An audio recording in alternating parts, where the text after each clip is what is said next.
इंसान के दुखों में से कुछ दुख ऐसे हैं जो उसके हालात की वजह से होते हैं, लेकिन उससे भी बड़े दुख वो हैं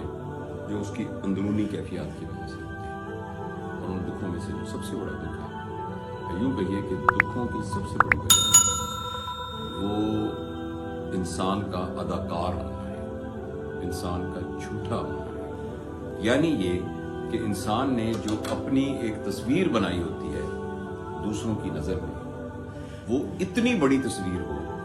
कि वो अंदर से बहुत छोटा हो। तो ये जो उसका प्रोजेक्टेड सेल्फ है और उसका जो रियल सेल्फ है, इन दोनों के दरमियान जो फासला होता है, ये फासला एक बेकरारी, एक बेचैनी, एक तकलीफ और एक अजियत में इंसान को मुब्तला कर देता है, क्योंकि उसकी सारी एनर्जीज अपने उस जाली मसनूई प्रोजेक्टेड सेल्फ को नुमाया करने में खर्च होना शुरू हो जाती है। ये बात हमेशा से ही इंसानियत के साथ रही है, लेकिन सोशल मीडिया के होने की वजह से हर शख्स के हाथ में अपने आप को प्रोजेक्ट करने का एक इंस्ट्रूमेंट मौजूद है। कोई शख्स कहीं भी दुनिया में बैठा है, किसी भी दूर दराज इलाके में, वो सारी दुनिया को ये बता सकता है कि मैं अब दुबई जा रहा हूँ, मैंने आज गोल गप्पे खाए हैं, आज मैंने ये नई कार खरीदी है, ये मैंने नए तरीके से मेकअप किया है। और ये तमाम बातें जो कि आपको जो ही आप फेसबुक और दूसरे सोशल मीडिया के खोलते हैं और आपको लोगों की जाती बातें, लोगों की ऐसी बातें जो कि खलवत के लिए अहम बातें हैं, वो इस तरीके से जलवा अफरोज जब नजर आती हैं, तो इंसान की ये दुख वाली कैफियत इसमें ये मजीद इजाफा करने का बायस बनी है। इंसान न सिर्फ ये कि उस हॉलोनेस का, उस खाली पने का शिकार होता है जो प्रोजेक्टेड सेल्फ और रियल सेल्फ के दरमियान फासले की वजह से डेवलप होता है, बल्कि इसकी वजह से और बहुत से मनफी रवैये जन्म लेते हैं। मसलन दूसरे से मुकाबलाबाजी। जब आपको एक शख्स ब्रांडेड सूट वाला अपनी तस्वीरें दिखाता हुआ नजर आता है, तो फिर आपका भी दिल करता है कि मेरे पास भी ब्रांडेड सूट है। जब एक बंदा कहता है कि ये अल्लाह का फजल है कि आज मैंने नई गाड़ी खरीद ली है, तो फिर दूसरों लोगों के दिलों में भी आता है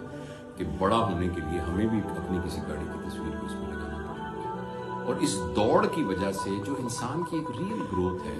जो कि अंदर से होनी चाहिए, जिसमें इंसान का अंदर बनना चाहिए,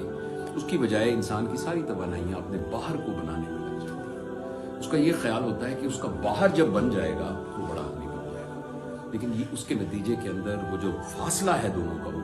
बढ़ना शुरू हो जाता है। और इंसान एक मसनूई जिंदगी, एक अदाकारी वाली जिंदगी, एक बनावटी जिंदगी और एक ऐसी जिंदगी कि जिसकी वेरिफिकेशन के लिए उसको दूसरों के लाइक्स, दूसरों के कमेंट्स की जरूरत पड़े और वो अपने अंदर से खुद उस बात को जस्टिफाई ना कर सकता हो, वेरीफाई ना कर सकता हो, उसको यकीन ना हो इस बात का, उन खूबियों का, इस तरह की एक कैफियत में मुब्तला हो जाता है। और ये फिनोमेना मेरा ख्याल है कि पिछले कुछ सालों से बहुत ज़्यादा देखने में आता है। और इसका हल क्या करें? इसका हल ये है कि हम खामोशी से बैठकर हर रोज अपना जायजा लेने की प्रैक्टिस करें और अंदर से हम देखें कि हम खुद कितने बने हुए हैं,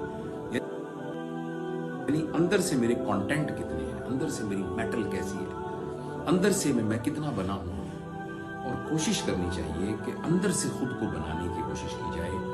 बाहर को प्रोजेक्ट करने की बजाय अंदर खुशबू पैदा की जाए, यानी बाहर परफ्यूम स्प्रे करने की बजाय अंदर एक खुशबू पैदा की जाए जो कि फिर निकल के बाहर आएगी। तो वो जो निकल के बाहर आएगी वो असली खुशबू होगी।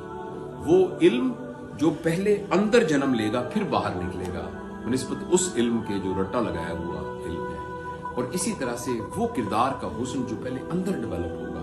वो फिर हमारी गुफ्तगू में, हमारे उठने बैठने में झलकेगा। तो वो फिर असल में इंसान को सुख मुहैया